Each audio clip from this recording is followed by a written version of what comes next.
Johnny Dollar. This is Bill Walker down here in New York. You know Northeast Indemnity Associates? Sure, I know. How are you, Bill? Oh, pretty good, pretty good. Johnny. Yeah? You ever seen the Grand Canyon? No, but I've always wanted to. Oh, why don't you? At this time of year? Isn't that usually on the summer run? Oh, ask anybody. Grand Canyon's beautiful this time of year. And as long as the company's ready, willing, and able to pay your expenses, how about it, Johnny? Okay, you've made the pitch. What's the trouble out there, Bill? Does the name Orloff mean anything to you? Sure, Ted Orloff, L.A. Office of Western Indemnity. I wish it were Ted. What? Oh, Johnny, I'm talking about Christy Orloff. No, never heard of him. Perhaps it's just as well. What do you mean by that, Billy? Well, it just happens that Christy Orloff, why don't you come on down here and let me give you the whole story? Okay, Billy, why not?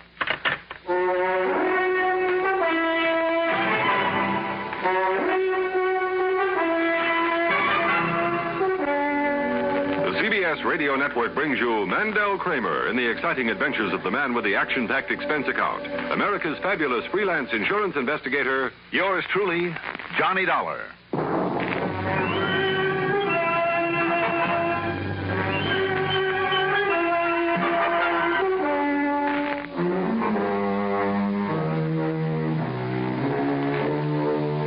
Expense account submitted by Special Investigator Johnny Dollar to Northeast Indemnity Associates, New York office.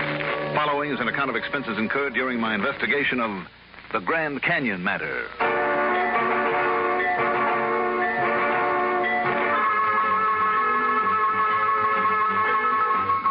Expense account item 1, $10.12 for a mid-afternoon flight to New York. Item 2, $3.50 for a cab in to Billy Walker's office in the Salmon Tower building at that well-known corner of 5th Avenue and 42nd Street. And Bill didn't waste any time getting to the point. I've arranged a room for you at the Waldorf, Johnny. Oh? And a seat on the plane to Phoenix a few minutes after 8 tomorrow morning. Mm-hmm. Meantime, cocktails and dinner, and the show tonight will be on me. Of course, unless you have other plans. Oh, no plans at all. But why the royal treatment, Bill? Oh, it's the least we can do, considering what's at stake on this one. Which is what? I mentioned Christy Orloff. Yeah, and I told you that I never heard of him. A lot of people haven't. But do you remember the summit meeting back in November '57? Summit meeting? Yep. Let's see. That was before Khrushchev grabbed his top spot, wasn't it? Well, Nicky had nothing to do with this one. I'm talking about a meeting that took place in the little town of Appalachian, New York. Oh. Yes. That gathering of 60 or 65 alleged top men of the underworld. Mm-hmm. And among those present was our little old friend, Christy Orloff. Not one of the big shots, I'm sure. Maybe there's a bodyguard or something, but he was there. So when you find him, Johnny, just remember that. Why should I find him, Bill? Because I am convinced that he has the Otera's necklace. Wait a minute. Are you talking about that ruby and emerald thing that some countess brought over here? Got written up in all the picture magazines a couple of years ago? That's right. Was sold to Winkler & Winkler, the big jewelry outfit? And has since been quietly, cleverly stolen. No kidding. Yep. It's been kept out of the papers. But, Johnny, we wrote the insurance on it. For how much? Just under $1 million. Wow. If I remember the pictures of it, that thing could have been broken up by a fence with no trouble at all. Right. Now, the police are doing everything they can. And as you know, I have a lot of faith in our New York police. So have I. Who's your contact? Man at the 18th Precinct. Randy Singer? Yep, Lieutenant Randolph A. Singer. One of the best, Bill. If he can't run it down for you. Well, he's the one who's so sure that Christy Orloff has the necklace. Has he arrested him? They held him on suspicion for a while, but apparently didn't mean a thing. I wonder. Anyhow, I told Singer I'd sent for you, and he wants to see you. Well, good. Well, wait a minute. Just what is the connection? Connection? Yeah, I mean, if it's all happened around here, why am I going to Grand Canyon tomorrow? I think you'd better get the story from Lieutenant Singer. Okay, Bill, whatever you say. And, Johnny? Yeah? If you do find Christy Orloff... Yes. Just remember what I told you about him and his background. Sure.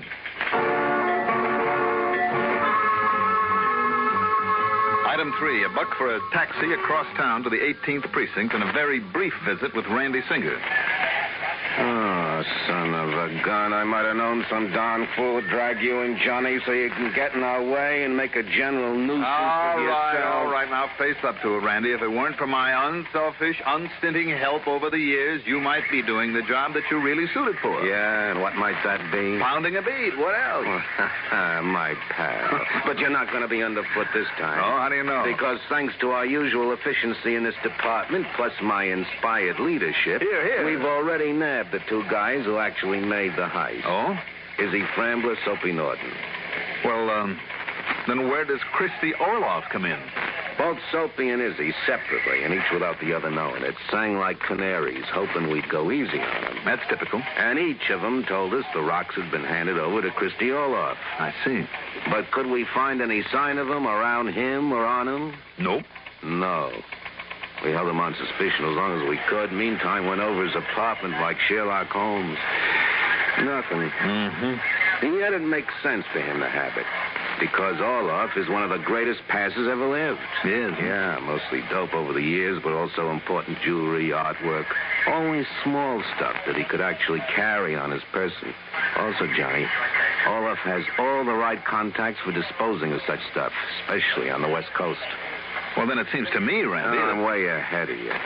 The L.A. San Francisco cops are with us all the way. They know those contacts will keep an eye on him, and if Orloff meets one of them out there, But I don't think he will. Got too much sense.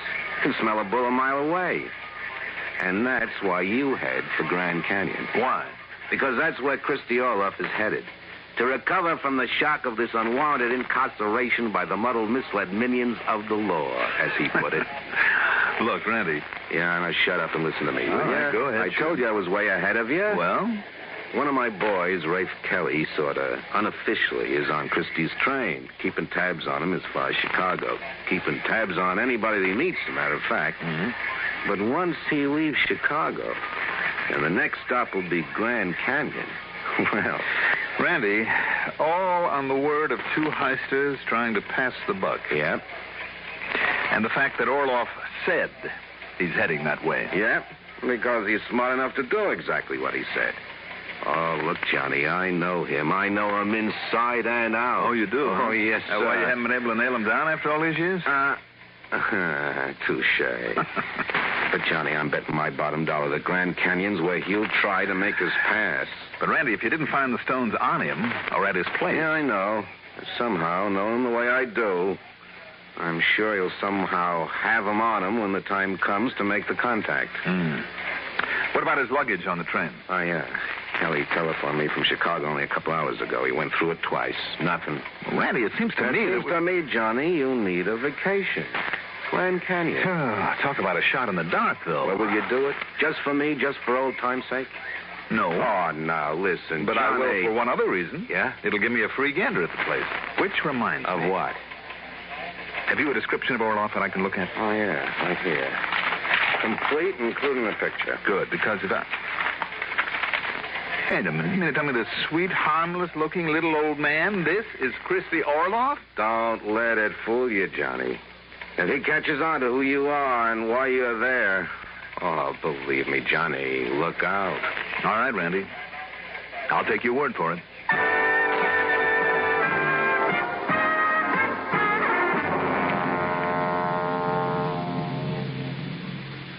Hey, everybody, lend an ear. The Rexall 1 cent sale is here. I am the penny you see on TV. Save lots of money. Listen to me. Get twice as much for a penny more at the 1 cent sale at your Rexall store. There are hundreds of bargains.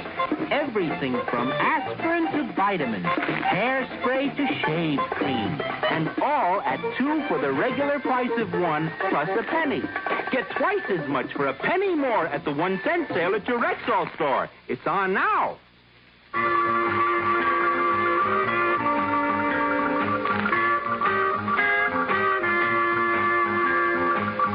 Expense account item 4. Just before cocktails, dinner, and a show with Billy Walker.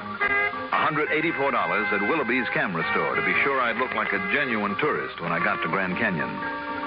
Item 5, the following morning, $176.22 for a jet to Phoenix, Arizona. Then after we sat down there, item 6, $50 deposit on a rental car.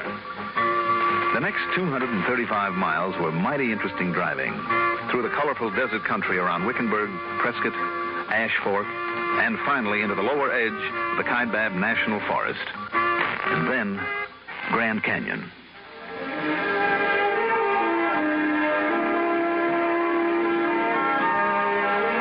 You know, a lot of words have been written about the canyon, about its appalling size and rugged beauty, its fantastic colors, always changing like a giant kaleidoscope that never stops moving and yet never repeats itself. The many hued spires and temples and buttes, whole ranges of mountains that jut up from this mile-deep chasm. The mighty Colorado sweeps along in its dash to the sea. Well, words simply can't begin to do it justice. And the tireless forces that have molded it. The river, the rain, the frost and snow and sun are still at work on this incredible sculpture. Amazing, beautiful, impressive, almost overpowering.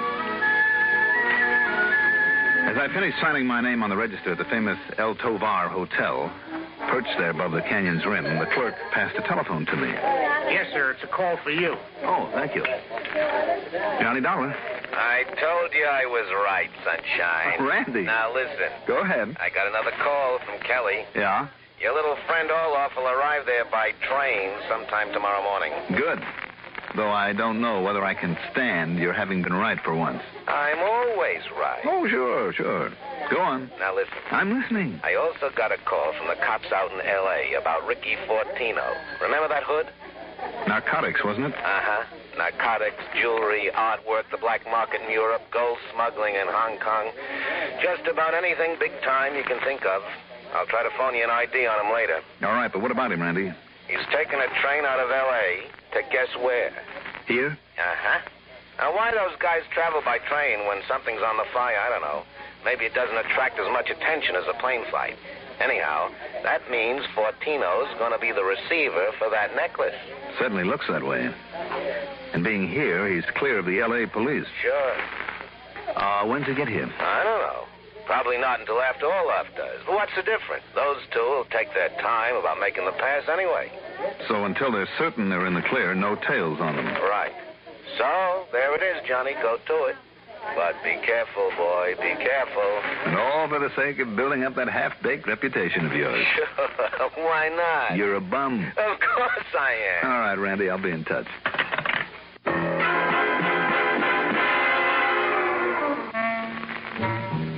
Item 7, $5.80 per dinner. Then I noticed that a lot of the guests wandered outside. And no wonder.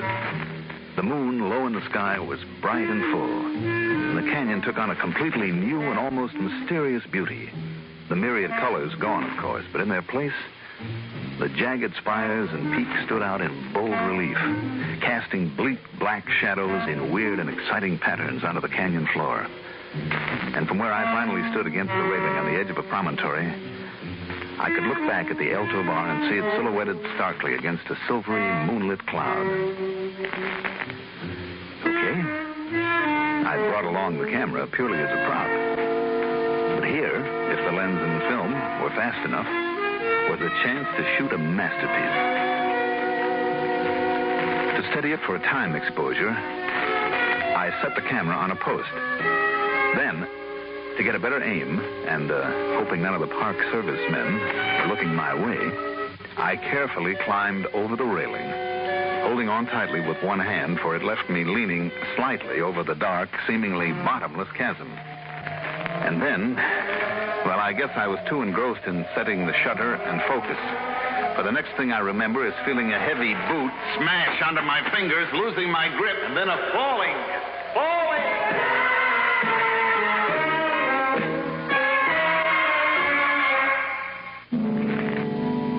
When I came to my senses, a little while later, I was tangled up in a bush beside a little trail not 20 feet below the spot from which I'd fallen.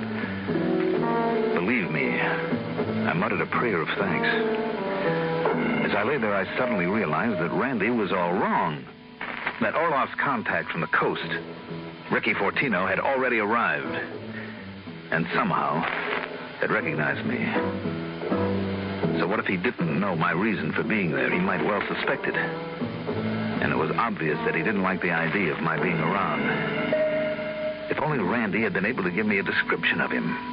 Anything, so I'd know who to look out for now. Wait a minute. If he thought I could recognize him, perhaps he'd stay out of my way until I could find out if Orloff was bringing the necklace. The next morning at breakfast, I carefully looked over the other guests in the hope of finding one of them surprised at seeing me still alive, but it was only a waste of time. All right, then. There was only one thing I could do. Stay as close to Christy Orloff when he got there as I possibly could.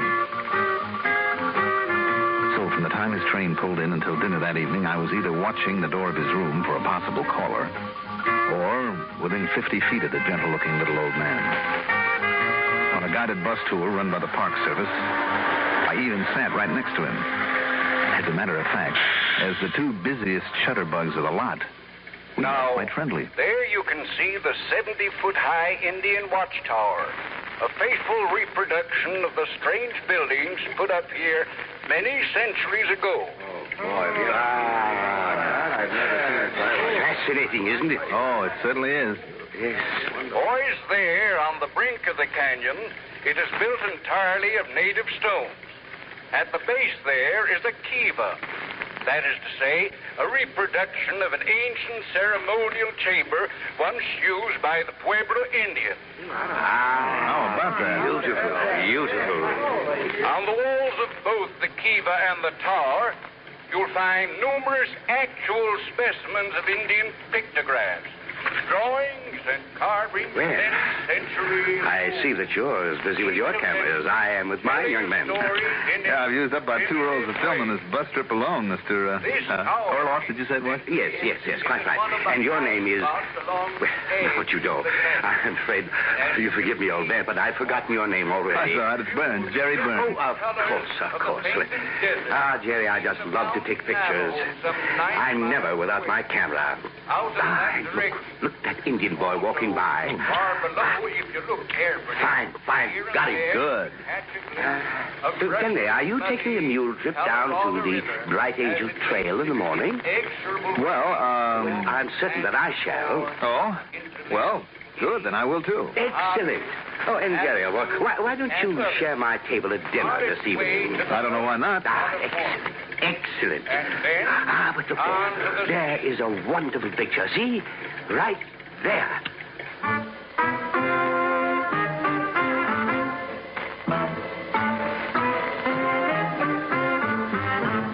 And then it hit me. His hiding place for the necklace.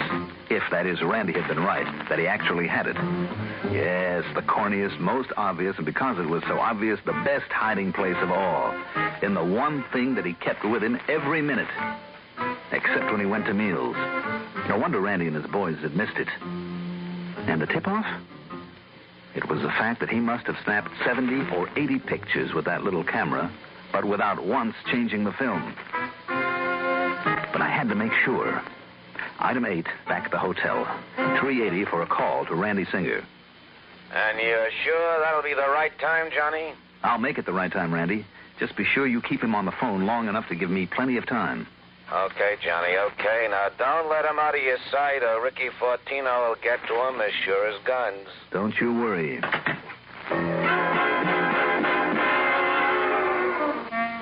Again, the vigil.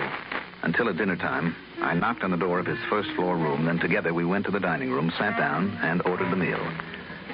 An appetizer, then the soup course, the entree. Then finally, the maitre d' came over and told Orloff there was a New York call for him at the desk. He looked puzzled for a moment, then politely excused himself. As soon as he was gone, I ducked down the corridor to his room, slipped the lock, closed the door behind me, and frantically looked around through his things for the camera. I found it at the bottom of a suitcase, opened the back, and there, sure enough, was the necklace.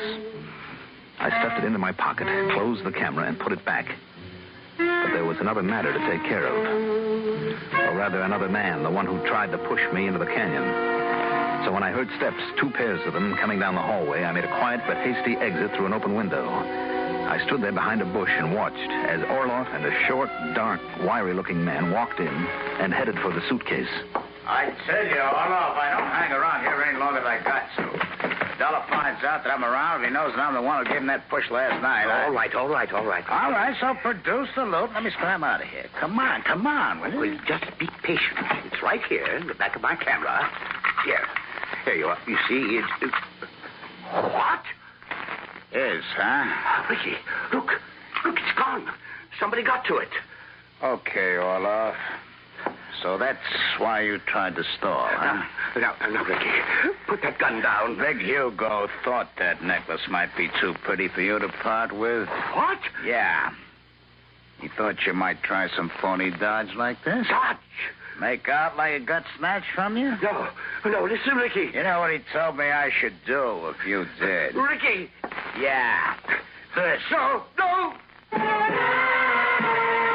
One quick movement. From somewhere under his coat, Orloff pulled a gun and got off a shot. So did Fortino. And then...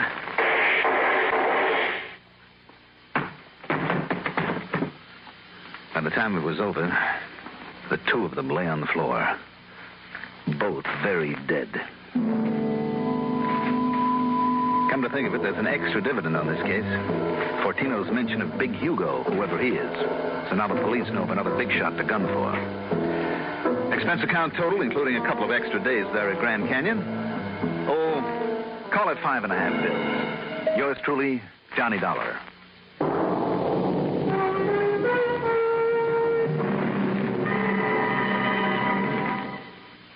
Now, here is our star to tell you about next week's story. Next week, I'll be back with another exciting adventure. Be sure to join us, won't you? Yours truly, Johnny Dollar.